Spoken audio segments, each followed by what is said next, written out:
दो बैलों की कथा। लेखक मुंशी प्रेमचंद। जानवरों में गधा सबसे ज़्यादा बुद्धिहीन समझा जाता है। हम जब किसी आदमी को पहले दर्जे का बेवकूफ़ कहना चाहते हैं तो उसे गधा कहते हैं। गधा सचमुच बेवकूफ़ है या उसके सीधेपन, उसकी निरापद सहानुभूता ने उसे यह पादवी दे दी है, इसका निश्चय नहीं किया जा सकता। गाय सींग मारती है। बिहाई हुई गाय तो अनायास ही सींगनी के रूप धारण कर लेती है। कुत्ता भी बहुत गरीब जानवर है, लेकिन कभी कभी उसे भी क्रोध आ जाता है, किंतु गधे को भी क्रोध करते नहीं सुना ना देखा। जितना चाहे गरीब को मारो, चाहे जैसी खराब सड़ी हुई घास सामने डाल दो, उसके चेहरे पे कभी असंतोष की छाया ना दिखाई देगी। बैसाख में चाहे एक आध बार कुलेल कर लेता हो, पर हमने तो उसे कभी खुश होते नहीं देखा। उसके चेहरे पर एक विषाद अस्थायी रूप का छाया रहता है।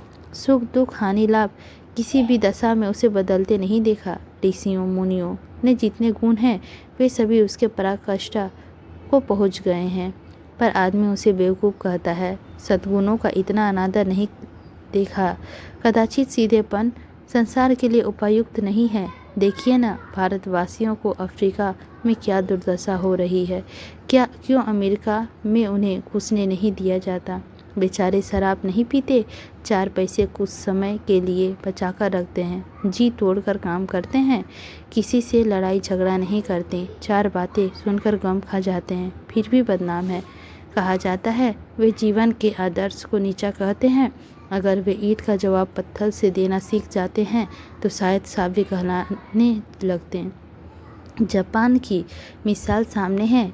एक ही विजय ने उसे संसार की साव्य जातियों में गण्य बना दिया। लेकिन गधे का एक छोटा भाई और भी है जो उससे कम ही गधा है, और वह है बैल। जिस अर्थ में हम गधे का प्रयोग करते हैं उसी से मिलते जुलते अर्थ है बछिया के ताऊ का भी प्रयोग करते हैं। कुछ लोग बैल को शायद बेवकूफ़ी में सर्वश्रेष्ठ कहेंगे, मगर हमारा विचार ऐसा नहीं है। बैल कभी कभी मारता भी है, कभी कभी अड़ियल बैल भी देखने में आता है और भी कई रीतियों से अपना असंतोष प्रकट कर देता है। एतव उसका स्थान गधे से नीचा है। झोरी काकी के दोनों बैलों के नाम थे हीरा और मोती। दोनों परछाई जाति के थे, देखने में सुंदर, काम में चौकस, ढील में ऊंचे। बहुत दिनों साथ रहते रहते दोनों में भाईचारा हो गया था। दोनों आमने सामने या आसपास बैठे हुए एक दूसरे के मुख भाषा में विचार विनय किया करते थे।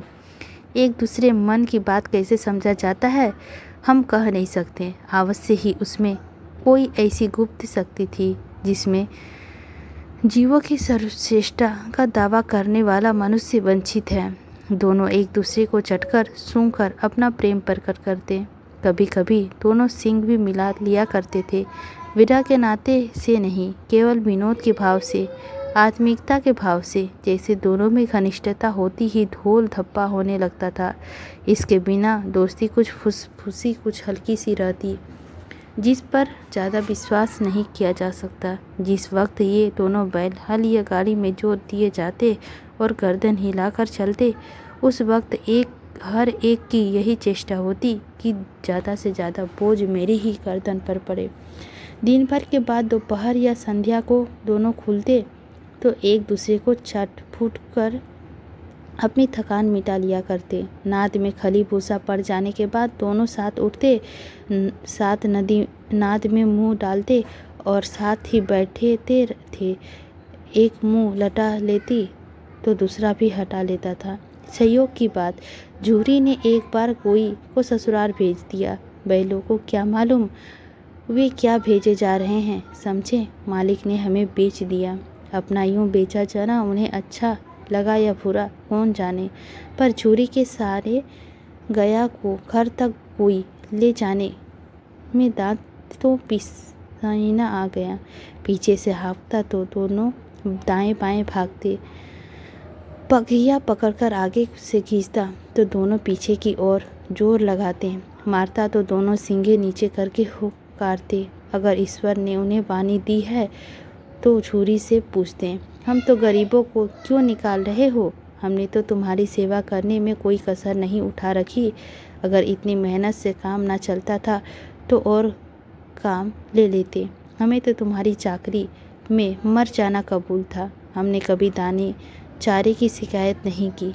तुमने जो कुछ खिलाया वह सिर झुकाकर खा लिया। फिर तुमने हमें इस जालिम के हाथ क्यों बेच दिया? संध्या समय बैलों अपने नए स्थान पर पहुँचे। दिन भर के भूखे थे, लेकिन जब नाद में लगाए गए तो एक ने भी उसके मुंह नहीं डाला। दिन भारी हो रहा था। जिसे उन्होंने अपना घर समझ रखा था वह आज उनसे छूट गया। यह नया घर, नया गांव, नए आदमी उन्हें बेगानों से लगते थे। दोनों ने अपनी मुख भाषा की सलाह की, एक दूसरे को कनखियों से देखा और लेट गए। जब गांव में सोता पड़ गया तो दोनों ने जोर मारकर पगड़े तोड़ा डाले और घर की तरफ चले। पगड़े बहुत मजबूत थे। अनुमान ना हो सका था कि बैल इन्हें तोड़ सकेगा, पर इन दोनों में इस समय दूनी शक्ति आ गई थी। एक एक झटके में रस्सियां टूट गई।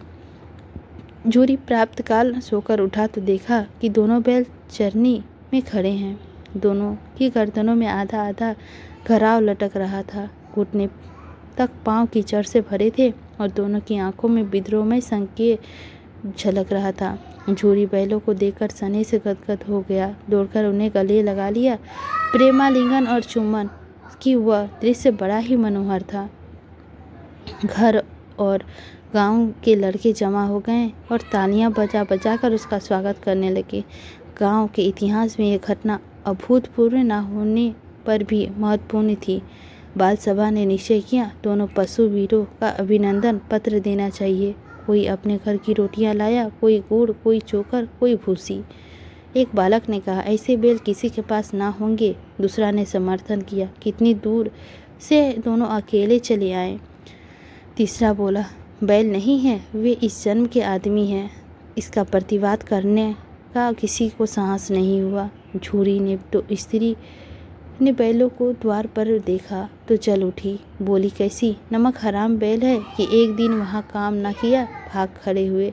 झूरी अपने बैलों का यह अपेक्ष न सुन सका। नमक हराम क्यों है? चारा दाना ना दिया होगा तो क्या करते?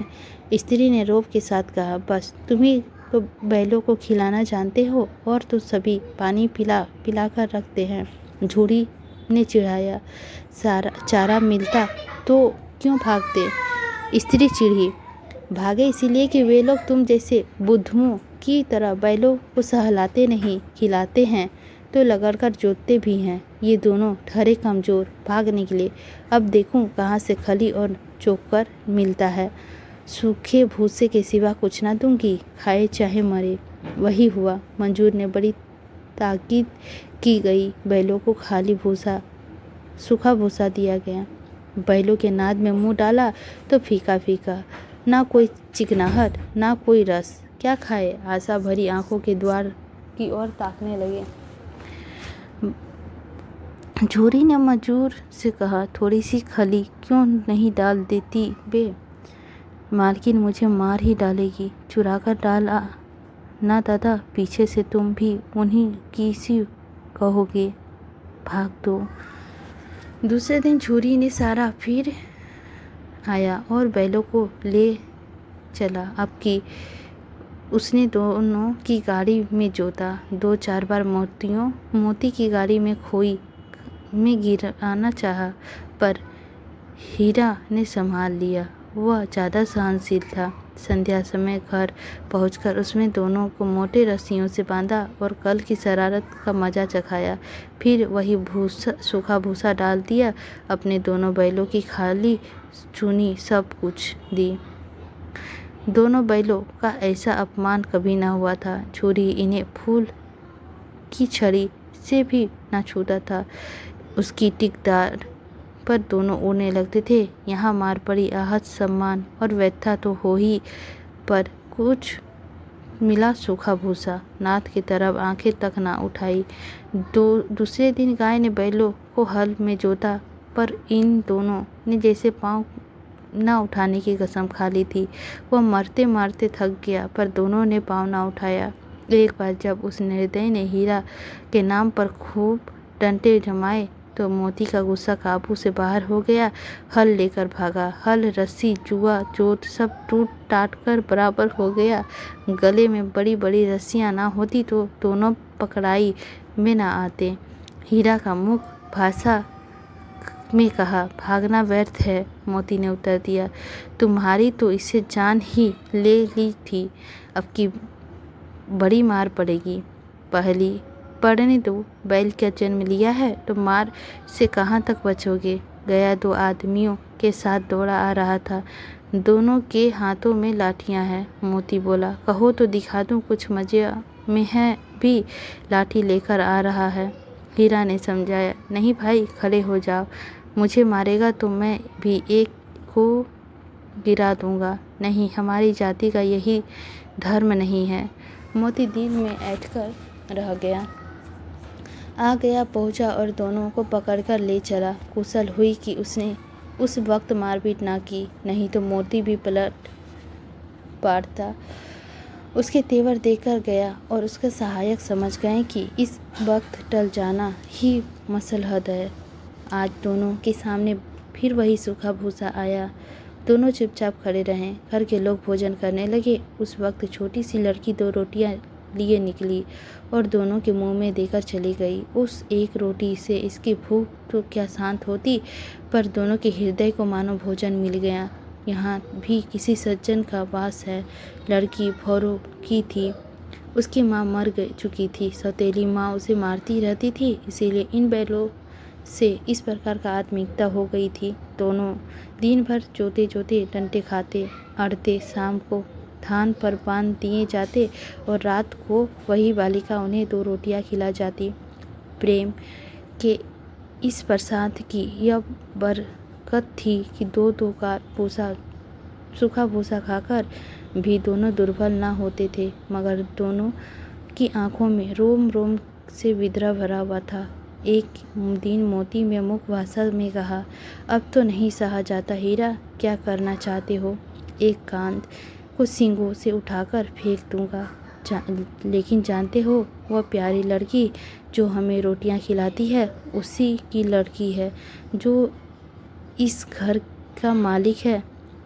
यह बेचारी अनाथ हो जाएगी तो मालकिन को ना फेंक दो, वही तो उस लड़की को मारती है। लेकिन औरत जात पर सींग चलाना मना है, यह भूले जाते हो। तुम तो किसी तरह निकलने ही नहीं देते। बताओ, तुड़ाकर भाग चले। हाँ, यह मैं स्वीकार करता हूँ, लेकिन इतनी मोटी रस्सियाँ टूटेगी कैसे। इसका एक उपाय है, पहले रस्सी को थोड़ा चबा चबा लो, फिर एक झटके में जाते हो। रात में जब बालिका रोटी खिलाकर चली गई, दोनों रस्सियाँ चबाने लगे। एक मोटी रस्सी मुंह में ना आती थी। बेचारे बार बार जोर लगा लगा कर रह जाते थे। सहसा घर का द्वार खुला और वह लड़की निकली। दोनों सिर झुकाकर उसके हाथ चाटने लगे। दोनों की पूंछें खड़ी हो गई। उसने उसके माथे सहलाए और बोली, खोल देती हूँ, चुपके से भाग जाओ, नहीं तो ये लोग मार डालेंगे। आज घर में सलाह हो रही थी, जिसकी नाकों में नथ डाल दी जाए। उसके गराह खोल दी और दोनों चुप खड़े रहे। मोती ने अपनी भाषा से पूछा, अब चलते हो नहीं? क्यों नहीं? हीरा ने कहा, चले तो, लेकिन कल इस अनाथ पर आफत आएगी, सब इसी पर संदेह करेंगे। सहसा बालिका चिल्लाई, दोनों फुआ वाले बैल भागे जा रहे हैं। ओ दादा, दादा, दोनों बैल भागे जा रहे हैं, जल्दी दौड़ो। गया हड़बड़ाकर भीतर से निकला और दोनों को पकड़ने चला। वे दोनों भागे। गया ने पीछा किया और भी तेज हुए। गया ने शोर की मचाया। फिर गांव में कुछ आदमियों को भी साथ लेने के लिए लौटा। दोनों मित्रों को भागने का मौका मिल गया। सीधे दौड़ते चले गए, यहाँ तक कि मार्ग का यह ज्ञान ना रहा। जिस परिचित मार्ग में आए थे उसका यहाँ पता ना था। नए नए गांव मिलने लगे। तब दोनों एक खेत के किनारे खड़े होकर सोचने लगे, अब क्या करना चाहिए। हीरा ने कहा, मालूम होता है राह भूल गए। तुम भी बेहदसा भागे, वही उसे मार गिराना था। उसे मार गिराते तो दुनिया क्या कहती। वह अपने धर्म छोड़ दे, लेकिन हम अपना धर्म क्यों छोड़े। दोनों भूख से व्याकुल हो रहे थे। खेत में मटर खड़ी थी, चरने लगे, रह रह कर आहार लेते रहे थे। कोई आता तो नहीं है। जब पेट भर गया, दोनों ने आज़ादी का अनुभव किया तो मस्त होकर उछलने कूदने लगे। पहले दोनों ने ढकार ली, फिर सींग मिलाए और एक दूसरे को ठेलने लगे। मोती ने हीरा को कोई कदम पीछा हटा दिया, यहाँ तक कि वह खाई में गिर गया। तब उसे भी क्रोध आ गया, संभल कर उठा और मोती के भीड़ गया। मोती ने देखा खेल में झगड़ा हुआ चाहता है तो किनारे हट गया। भाग थी। अरे यह क्या, कोई साढ़ ठोकता चला आ रहा है। हाँ, साढ़ ही है।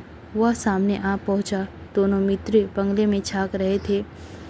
साढ़ पूरा हाथी था, उसमें भिड़ना जान से हाथ धोना था, लेकिन वह भिड़ने पर भी जान बचती थी। नजर आती उन्हीं की तरफ आ रहा था। कितनी भयानक सूरत। मोती ने मुख भाषा से कहा, बुरे फंसे जान बचेगी, कोई उपाय सोचो। हीरा ने चिंतित स्वर से कहा, अपने घमंड में फूला हुआ है, आरजू विनती ना सुनेगा। भाग क्यों ना चले। भागना कयारता है तो फिर यहीं मरो, वरना तो 9 2 11 होता है। अरे जो दौड़ाए, तो फिर कोई उपाय सोचो जल्द। उपाय यही है, उस पर दोनों जने एक साथ चोट करे। मैं आगे से रगेड़ता हूँ, तुम पीछे से रगेड़ो। दोहरी मार पड़ेगी तो भाग खड़ा होगा। मेरी ओर झपटे, तुम बगल से उसके पेट में सींग घुसेड़ देना। जान जोखिम है तो दूसरा उपाय नहीं है। दोनों मित्र जान हथेलियों पर लेकर लपके। साढ़ को भी संगठित शत्रुओं से लड़ना का तजुर्बा न था। वह तो एक शत्रु से मल्ल युद्ध करने का आदी था। जयो ही हीरा पर झपटा, मोती ने पीछे से दौड़ाया। साढ़ उसकी तरफ मुड़ा तो हीरा ने लगेड़ा। साढ़ चाहता था कि एक एक करके दोनों को गिरा ले, पर ये दोनों भी उस्ताद थे, उसे वो अवसर ना देते थे। एक बार साढ़ छछलाकर हीरा का अंत कर देने के लिए चला कि मोती ने बगल से आकर उसके पेट में सींग भोंक दिया। साढ़ क्रोध में आकर पीछा फिरा तो हीरा ने दूसरे पहलू से सींगी चुभा दिया। आखिर बेचारा जख्मी होकर भागा और दोनों मित्रों ने दूर तक उसका पीछा किया, यहाँ तक कि साढ़ बेदम होकर गिरा पड़ा। तब दोनों ने उसे छोड़ दिया। दोनों मित्र जीत के नशे में झूमते चले जाते थे। मोती ने सांकेतिक भाषा से कहा, मेरा जी चाहता था कि बच्चा को मार ही डालूं। हीरा ने तिरस्कार किया, गिरे हुए बैरी पर सींग न चलाना चाहिए, यह सब ढोंग है। बैरी को ऐसा मारना चाहिए कि फिर ना उठे। अब घर कैसे पहुंचोगे वह सोचो, पहले कुछ खा ले तो सोचो। सामने मटर के खेत था ही मोती उसमें घुस गया। हीरा मना करता रहा पर उसने एक ना सुनी। अभी 2 ही 4 रस खाए थे कि आदमी लाठियां लिए दौड़ पड़े और दोनों मित्र को घेर लिया। हीरा ने मेड़ पर था, निकल गया। मोती सींचे हुए खेत में था, उसने खूर कीचड़ में घसने लगे, ना भाग सका, पकड़ लिया। हीरा ने देखा संगी संकट में है तो लौट पड़ा, फंसेंगे तो दोनों फंसेंगे। रखवाले ने तो उसे भी पकड़ दिया। प्रातःकाल दोनों मित्र कांची होश में बंद कर दिए गए। भाग 4। दोनों मित्रों का जीवन में पहली बार ऐसा सभी का पड़ा था कि सारा दिन बीत गया और खाने के लिए एक दिन का भी ना मिला। समझ में ना आता था वह कैसा स्वामी है। इससे तो गया फिर भी अच्छा था। यहाँ कई भैंसें थी, कई बकरियां, कई घोड़े, कई गधे, पर किसी के सामने चारा न था और सब जमीन पर मुर्दों की तरह पड़े थे। कई दो इतने कमजोर हो गए थे कि खड़े होने भी ना हो सकते थे। सारा दिन मित्रों फटाक की ओर टकटकी लगाए ताकते थे, पर कोई चारा लेकर आता ना दिखाई देता। तब दोनों ने दीवार की नमकीन मिट्टी चाटनी शुरू की, पर इससे कुछ क्या तृप्ति होती। रात को भी जब कुछ भोजन ना मिला तो हीरा के दिल में विद्रोह का ज्वाला दहक उठी। मोती से बोला, अब नहीं रहा जाता मोती। मोती ने सिर लुढ़काए हुए जवाब दिया, मुझे तो मालूम होता है कि प्राण निकल रहे हैं। इतनी जल्द हिम्मत न हारो भाई, यहाँ से भागने का कोई उपाय निकालना चाहिए। आओ दीवार तोड़े, मुझसे तो अब कुछ नहीं होगा। बस इसी बूते पर अकड़ते थे, सारी अकड़ निकल गई। बाड़े की दीवार कच्ची थी। हीरा मजबूत तो था ही, अपने नुकीले सींगे दीवार में गड़ा दिए और जोर से मारा तो मिट्टी के एक चिपट निकल आया। फिर तो उसका साहस बढ़ा और दौड़ दौड़कर दीवार पर चोटे की ओर से हर चोट में थोड़ी थोड़ी मिट्टी गिराने लगा। उस समय कांजी होश का चौकीदार लालटेन लेकर जानवरों की हाजिरी लेने आ निकला। हीरा का उज्जड़पन देख उसे कई डंडे रसीद किए और मोती की रस्सी से बांध दिया। मोती ने पड़े पड़े कहा, आखिर मार खाई, क्या मिला? अपने भूते भर जोर तो मार दिया। ऐसा जोर मारना किसी काम का कि और बंधन में पड़ जाए? जोर तो मारता ही जाऊंगा, चाहे कितने भी बंधन पड़ते जाए। जान से हाथ धोना पड़ेगा, कुछ परवाह नहीं, यूँ तो ही मरना ही है। सोचो, दीवार खुद जाती तो कितने जाने बच जाती। कितने भाई यहाँ बंद है, किसी के देह में जान नहीं है। 2-4 दिन यही हाल रहा तो सब मर जाएंगे। हाँ, यह बात तो है। अच्छा तो ला, फिर मैं भी जोर लगाता हूँ। मोती ने भी दीवार में उसी जगह सींग मारा। थोड़ी सी मिट्टी गिरी और फिर हिम्मत बढ़ी।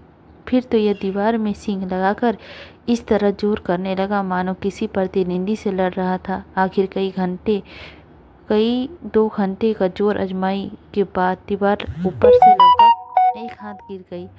उसने दूनी शक्ति से दूसरा धक्का मारा तो आधी दीवार गिर पड़ी। दीवार का गिरना था कि अधमरे से पड़े हुए सभी जानवरे चेत उठे। 3 घोड़ियाँ सरपट भाग निकली, फिर बकरियाँ निकली, उसके बाद भैंस भी सरक गए, पर गधे अभी तक जयो का तयो खड़े थे। हीरा ने पूछा, तुम दोनों क्यों नहीं भाग जाते? एक गधे ने कहा, जो कहीं फिर पकड़ लिए जाए तो क्या हर्ज है, अभी तो भागने का अवसर है। हमें तो डर लगता है, हम यहीं पड़े रहेंगे। आधी रात से ऊपर जा चुकी थी। दोनों गधे अभी तक खड़े सोच रहे थे, भागे या ना भागे, और मोती अपने मित्र की रस्सी तोड़ने में लगा हुआ था। जब वह हार गया तो हीरा ने कहा, तुम जाओ, मुझे यहीं पड़ा रहना दो, शायद कहीं भेंट हो जाए। मोती की आंखों में आंसू लाकर कहा, तुम मुझे इतना स्वार्थी समझते हो हीरा? हम और तुम इतने दिनों से एक साथ रहे हैं, आज तुम विपत्ति में पड़ गए तो मैं तुम्हें छोड़कर अलग हो जाऊं? हीरा ने कहा, बहुत मार पड़ेगा, लोग समझ जाएंगे कि तुम्हारा शरारत है। मोती ने गर्व से बोला, जिस अपराध के लिए तुम्हारे गले में बंधन पड़ा, उसके लिए अगर मुझे मार पड़े तो क्या चिंता। इतना तो हो ही गया कि 9-10 प्राणों का जान बच गई, वे सब तो आशीर्वाद देंगे। यह कहते हुए मोती ने दोनों गधों को सींगों से मार मार कर बाड़े के बाहर निकाला और तब अपने बंधु के पास आकर सो रहा। भोर होते ही मुंशी और चौकीदार तथा अन्य कर्मचारियों में कैसी खलबली मची, इसके लिखने की जरूरत नहीं, बस इतना ही काफ़ी था। मोती की खूब मरम्मत हुई और उसकी मोटी रस्सी से बांध दिया गया। भाग 5। 1 सप्ताह तक दोनों मित्र वहाँ बंधे पड़े रहे। किसी ने चारे का एक तिन भी ना डाला। हाँ, एक बार पानी दिखा दिया जाता था, यही उसका आधार था। दोनों इतने दुबल हो गए थे कि उठा तक नहीं जाता था, ठठरियाँ निकल गई थी। एक दिन बाड़े के सामने टुट्टी बजाने लगी और दोपहर होते होते वहाँ 5-60 आदमी जमा हो गए।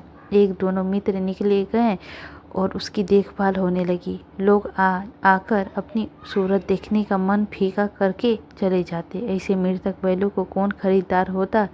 सहसा एक डढ़ियल आदमी जिसकी आंखें लाल थी और मुद्रा अत्यंत कठोर आया और दोनों मित्र के कुल्हों में उंगली गोदकर मुंशी जी से बातें करने लगा। उसका चेहरा देखकर अंतर्ज्ञान से दोनों मित्र का दिल कांप उठा। वह कौन है और उन्हें क्यों टटोल रहा है, इस विषय में उन्हें कोई संदेह न हुआ। दोनों ने एक दूसरे के भीत नेत्रों से देखा और सिर झुका लिया। हीरा ने कहा, गाया कि घर से नाहक भागे, अब तो जान न बचेगी। मोती ने अश्रद्धा के भाव से उत्तर दिया, कहते हैं भगवान सबके ऊपर दया करते हैं, हम उन्हें हमारे ऊपर दया क्यों नहीं आती। भगवान के लिए हमारा जीवन जीना मरना दोनों बराबर है। चलो अच्छा ही है, कुछ दिन उसके पास तो रहेंगे। एक बार भगवान ने उस लड़की के रूप में हमें बचाया था, अब क्या अब ना बचाएंगे? ये आदमी छुरी चलाएगा, देख लेना। तो क्या चिंता है, मांस खाल सींग हड्डी सब किसी के काम आ जाएगा। नीलाम हो जाने के बाद दोनों मित्र उस डरियल के साथ चले। दोनों की भोटी भोटी काँप रहा था, बेचारे पांव तक ना उठा सकते थे, पर भय के मारे गिरते पड़ते भागे जाते थे, क्योंकि वह जरा भी चाल धीमी हो जाने पर डंडा जमा देता था। राह में बैलगाड़ी गाय बैलों की एक रेवट हरे भरे हार में चलाता नजर आया। सभी जानवर प्रसन्न थे, चिकने चप्पल कोई उछालता था, कोई आनंद से बैठा पापूर करता था। कितना सुखी जीवन था इनका, पर कितने स्वार्थी है सब। किसी को चिंता नहीं कि दोनों भाई पति के हाथ पड़े कैसे दुखी हैं। साथ दोनों को ऐसा मालूम है कि परिचित राह है। हाँ, किसी रास्ते में गया, उन्हें ले गया था। वही खेत, वही बाग, वही गांव मिलने लगे। परिचित उनकी चाल तेज होने लगी। सारी थकान, सारी दुबलता गायब हो गई। आहा, यह लो, अपना ही हार आ गया। इसी कुएं पर हम पूर चलाने आया करते थे। यही कुआं है? मोती ने कहा। हाँ, हमारा घर नगीच आ गया है। हीरा बोला, भगवान की दया है। मैं तो अब घर भागता हूँ, यह जाने देगा? इसे मैं मार गिराता हूँ। नहीं नहीं, दौड़कर थान पर चलो, वहाँ से आगे हम ना जाएंगे। दोनों उन्नत होकर बछड़ों की भांति कुलेले करते हुए घर की ओर दौड़े। वह हमारा थान है। दोनों दौड़कर अपने थान में आ गए और खड़े हो गए। डरियल भी पीछे पीछे दौड़ा चला आता था। छुरी द्वार पर बैठा धूप खा रहा था। बैलों को देखते ही दौड़ा और उन्हें बारी बारी से गले लगाने लगा। मित्रों की आंखों में आनंद के आंसू बहने लगे। एक छुरी का हाथ चाट रहा था। डरियल ने जाकर बैलों की रस्सियाँ पकड़ ली। छुरी ने कहा, मेरे बैल हैं। तुम्हारे बैल कैसे हैं? मैं मवेशी खाने से नीलाम के लिए लाता हूँ। मैं तो समझा हूँ चुराए लिए आते हो। चुपके से चले जाओ। मेरे बैल है, मैं बेचूंगा तो बिकेगी। किसी को मेरे बैल नीलाम करने का क्या अख्तियार है? जाकर थाने में रपट करवा दूंगा। मेरे बैल है, इसका सबूत यह है कि मेरे द्वार पर खड़े हैं। डरियल छिछलाकर बैलों की जबरदस्ती पकड़ ले जाने के लिए कहा। उसी वक्त मोती ने सींग चलाया। डरियल पीछे हटा। मोती ने पीछा किया। डरियल भागा, मोती पीछे दौड़ा। गांव के बाहर निकल जाने पर वह रुका, पर खड़ा डरियल का रास्ता दिख रहा था। डरियल दूर खड़ा धमकियां दे रहा था, गालियां निकाल रहा था, पत्थर फेंक रहा था, और मोती विजयी सूर की भांति उसका रास्ता रोके खड़ा था। गांव के लोग यह तमाशा देखते थे और हंसते थे। जब डरियल हार कर चला गया तो मोती अकड़ता हुआ लौटा। हीरा ने कहा, मैं तो डर ही गया था कि कहीं तुम्हें गुस्से में आकर मार ना बैठो। अगर वह मुझे पकड़ता तो मैं बेमारे ना छोड़ता। अब ना आएगा। आएगा तो दूर से ही खबर लूँगा, देखूँ कैसे ले जाता है। जो गोली मरवा दे, मर जाऊँगा, पर उससे काम ना आऊँगा। हमारी जान को कई जान ही नहीं समझता, इसीलिए कि हम इतने सीधे हैं। जरा देर में नादों की खली, भूसा, चोकर का दाना भर दिया गया और दोनों मित्र खाने लगे। जोड़ी खड़ा दोनों को सराह रहा था और 20 लड़के तमाशा देख रहे थे। सारे गांव में उलझा सा छाया मालूम होता था। उसी समय मालकिन ने आकर दोनों के माथे चूम लिए। इसी के साथ हमारा 2 बैलों की कहानी समाप्त होता है। तो आप लोगों को कैसी लगी यह स्टोरी? आई होप यह स्टोरी आप लोगों को अच्छी लगी होगी तो लाइक कीजिएगा। चैनल पर नए होंगे तो सब्सक्राइब कीजिएगा और हमें बताइएगा कि 2 बैलों की कहानी आप लोगों को कैसी लगी। और यह ना हम सभी ने कभी ना कभी पढ़े ही होंगे। क्लास 9 चैप्टर 2 में ही है ये वाला कहानी। और इतने अच्छे से वो कहानी का हम लोग जब छोटे थे तभी पढ़ा करते थे। मतलब सभी कोई ही पढ़े होंगे मेरे ख्याल से, क्योंकि वो 9th क्लास का चैप्टर है और वो है NCERT में। तो हमने भी पढ़ा है, आप लोगों ने भी पढ़ा है और अच्छा था। फिर से एक बार दोबारा से हमें लगा कि आप लोगों के सामने साझा करना चाहिए। आप लोग इसे सुनिए और हमें कमेंट करके बताइए कि कैसी लगी, और शेयर भी कर सकते हैं। सब्सक्राइब भी कर सकते हैं। मिलते हैं अगली स्टोरी में, लेते हैं आप लोगों से विदा।